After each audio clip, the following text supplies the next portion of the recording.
So let's go back to the child, the infant in the womb. When that child is in the womb, the child has everything that it needs. It's not insecure. It doesn't think about where the next meal is coming from. It doesn't think about where I'm going to sleep at night. It doesn't think about how much money I have, how beautiful I am. It's completely wrapped. It's wrapped in basically the immersion of God. God has created this creature. And this child, he enwraps in the remembrance of God. Then the child is born.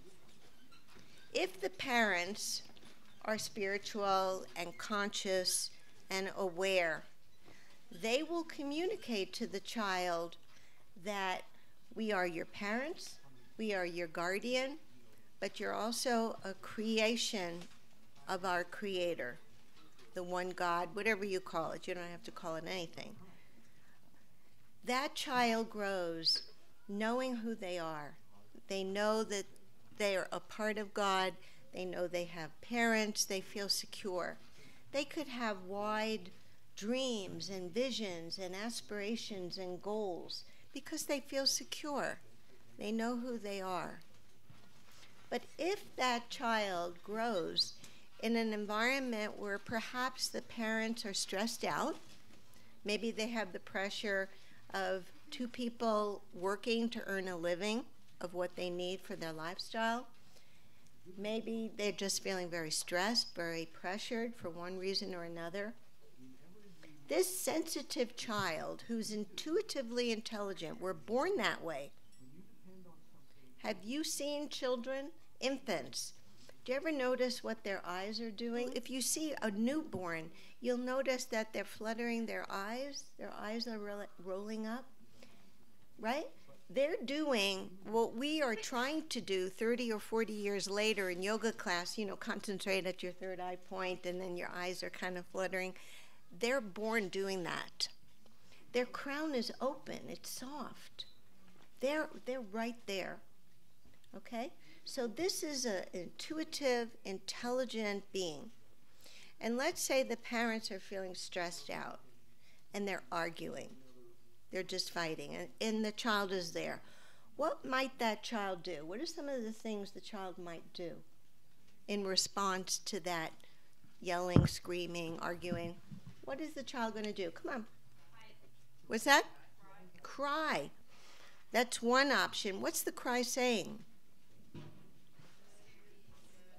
What's that?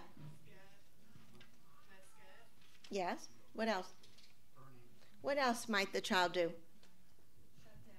Shut down. Yes, exactly. All right? What might the parents do in response to a crying child? So they're either going to spank the child, they're going to yell at the child, they're going to shake the child, they're going to not be completely responsive and feed them some food or something like that. Ignore it, right? Rejection. Right? Rejection, ignore it, or take the child and put it in another room so they don't have to hear it. Rejection. These are core issues. They're going to be spanked, they feel afraid. They're going to be shaken, they feel this is not a trusting environment. They're going to be fed, it's like they're not listening to me. They're not meeting my needs of why I'm crying. It's a mismatch. They're being rejected and placed in another room. And this is how they're growing. They're growing in their very, very sensitive, tender years. And they're making decisions about themselves. They're making decisions about their parents. They're making decisions about their environment and society. They feel unsafe. They feel untrusting. They feel rejected. They feel insecure. That translates into anger, emotional pain. Okay, you follow me? They're in emotional pain. Nobody wants to live in emotional pain. No one. Anger, fear, insecurity. mistrusting environment. Nobody wants to be in pain. One day they come to a conclusion. This is difficult. This is painful. And what happens to their wild vision, their dreams, their aspirations, their hopes? It's reduced. All of a sudden, it gets narrower and narrower. It gets smaller and smaller.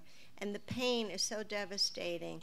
Rather than their hopes and dreams and aspirations and feeling secure to be able to accomplish and try and achieve, it becomes smaller and smaller and more narrow.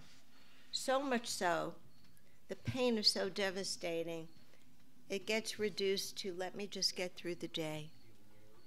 Let me just make it through the day. And that's how narrow it gets reduced to, that pain emotionally. So, you have this situation. How do they relieve the pain?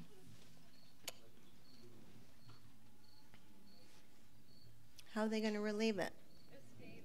What's that? Escape. Escape by doing what? Yeah. You self-medicate, you take drugs, you take a drink, you have bourbon, you take food.